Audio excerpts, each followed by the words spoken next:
Tu as exposé plusieurs fois déjà? Oui, j'ai exposé en Corse, à la bibliothèque universitaire de Corté. J'ai exposé à Londres, j'ai exposé à Montréal aussi où j'avais un collectif. J'ai exposé dans le sud de la France et bientôt je vais exposer aussi en Allemagne à Francfort dans une galerie qui s'appelle Isola.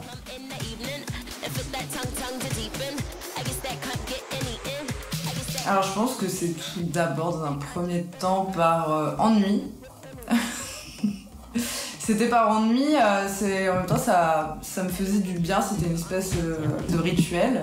Inconsciemment au départ c'était comme un rituel pour renaître par rapport à son propre corps.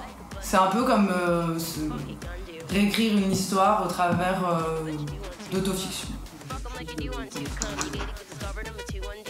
Il y a des mises en scène. Ouais, ça fait un peu des têtes, tu sais, comme les Barbie, les gosses défigurés. Peut-être plus comme ça. Alors attends. Ouais, parce que c'est tout ce qui est... Enfin, moi j'aime bien la psychanalyse quoi, donc c'est des bagnes un peu perchées quoi. Pas mal, faut mettre il y a de la matière. Du coup, on peut la refaire. Attends, mais j'ai chaud.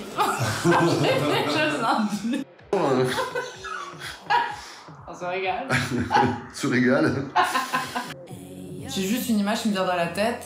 À partir de cette image, je crée une histoire, une nouvelle narration, parce que chaque nouvelle série a une narration et chaque image fait partie d'une plus grande histoire. J'essaye aussi de relier chacune de mes séries entre elles. Ça peut être plein de choses. La musique peut souvent m'amener aussi des images que j'ai envie de retranscrire. Les écrits aussi, beaucoup. Des écrits de psychanalyse, aussi tout ce qui est lié à la notion du rêve et de l'inconscient. Ça, c'est vraiment des thématiques qui me touchent. Ensuite, ça peut aussi être toutes sortes de choses, toutes sortes de stimuli, une exposition à un artiste qui m'a touchée, un film, ça peut vraiment être très divers. Et l'appareil lui-même, ça a été tout compliqué ou pas de l'utiliser? Dans les débuts, oui, parce que j'avais vraiment toujours des idées assez farfelues pour mes mises en scène, qui comportent plusieurs éléments, donc plusieurs éléments, ça demande une réflexion sur la lumière. Plus on a d'éléments, plus c'est compliqué pour amener ce qu'on veut retranscrire, parce que quand j'ai une idée en tête, quand je veux créer vraiment une photo, ça vient comme par flash. En fait, je travaille beaucoup avec la notion du rêve et de l'inconscient.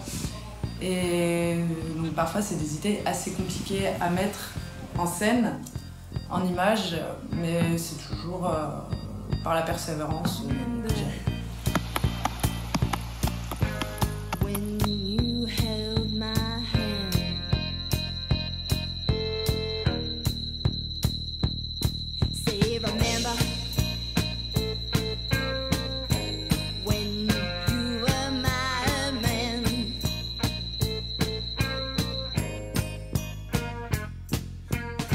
Alors, le titre, c'est Cusa, c'est une nouvelle série qui reprend donc les couleurs de l'arc-en-ciel. Donc, on est sur des monochromes.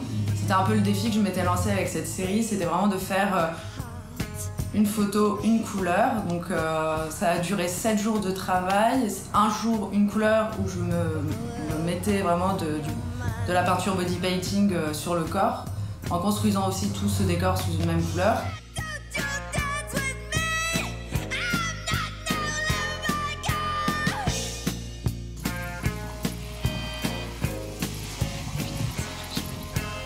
On va faire une pause, on va boire une bière. Ouais, j'ai besoin de parler. Non, mais... On va finir cette histoire.